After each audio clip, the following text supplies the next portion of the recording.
उस इंसान की क्या मजबूरी होगी जो अपनी लाइफ को रिस्क में डालकर एक ट्रक के सीमेंट मिक्सर में छिपकर घर पहुंचने की सोचता है।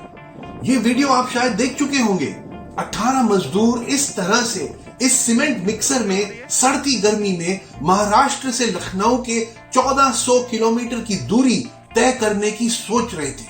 क्यों? क्योंकि कुछ लोग गो कोरोना गो खेल रहे थे, क्योंकि कुछ हमें बांटने में जुटे हुए थे, क्योंकि कई राज्यों में पर्याप्त वेंटिलेटर्स, आईसीयू बेड्स, पीपीई और टेस्टिंग की कमी है, क्योंकि जो गेहूं, चावल, दाल पहुंचाने के वादे किए थे वो हम पूरा नहीं कर पाए। एक बड़ा संकट, एक कड़ा रियलिटी चेक भी होता है। अपनी हर कमजोरी, हर गलती, अपने देश में हालात असल में हैं कैसे, सब सामने ले आता है। तो ये जो इंडिया है ना, क्या सीखा है इसने कोरोना के रियलिटी चेक से? रियलिटी चेक नंबर 1, भारत इस वक्त 10 लाख में से 750 लोगों की कोरोना टेस्टिंग कर रहा है। वहां पाकिस्तान में यही आंकड़ा 900 से ज्यादा है, मलेशिया में 6000 और ऑस्ट्रेलिया में 25,000। इसका एक नतीजा यह है कि हमें भ्रम है कि हमारे यहां पॉजिटिव केसेस कम हैं। दूसरा नतीजा यह कि आगे की प्लानिंग के लिए हमारे पास सही डेटा ही नहीं है। एक और बात, जबकि 750 राष्ट्रीय औसत है, बंगाल, बिहार और यूपी जैसे राज्यों में यह आंकड़ा और भी कम है।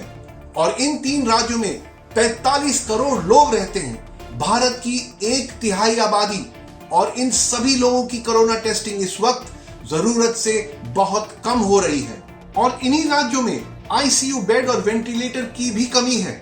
बिहार, जहां देश की 10% आबादी रहती है, यहां देश के कुल 1.7% आईसीयू बेड्स और वेंटिलेटर मौजूद हैं।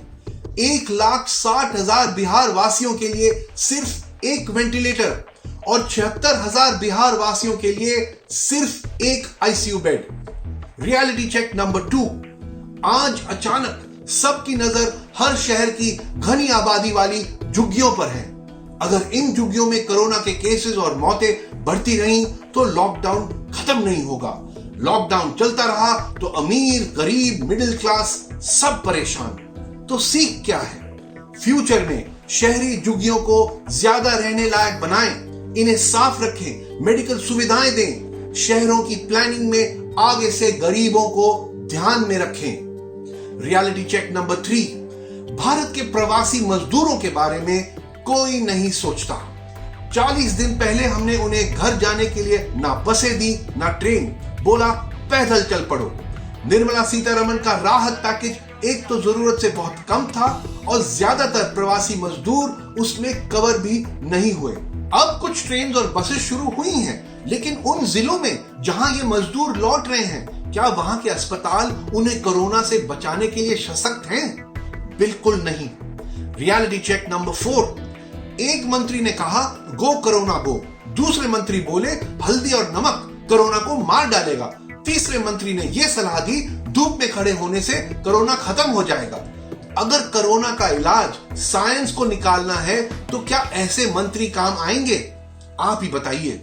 इससे भी खतरनाक, नॉर्थ ईस्ट के अपने ही देशवासियों को चाइनीज समझकर उन पर थूकना, गालियां देना, दुकानों में आने न देना, कोरोना से लोगों को बचाते बचाते जिन डॉक्टर्स ने जान दी उन्हें दफनाने के लिए 2 गज जमीन देने से इनकार करना, ये सब हमारी सोच के बारे में क्या बताता है?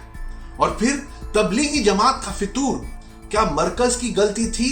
जी हां, लेकिन जिस तरह गोदी मीडिया और ट्रोल्स ने उन्हें निशाना बनाया, इंटरनेशनल साजिश, आतंकी मंसूबे, पूरी कौम को एंटी नेशनल घोषित कर देना, वाह, हमने महामारी को भी धर्म से जोड़ दिया।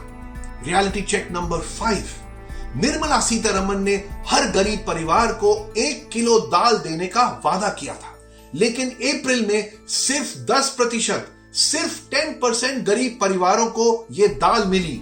सरकारी गोदामों में एक्स्ट्रा दाल पड़ी है, ट्रकें हैं, सड़कें खाली हैं, लोग अपने घरों में भूखे बैठे हैं, लेकिन दाल उन तक पहुंची नहीं।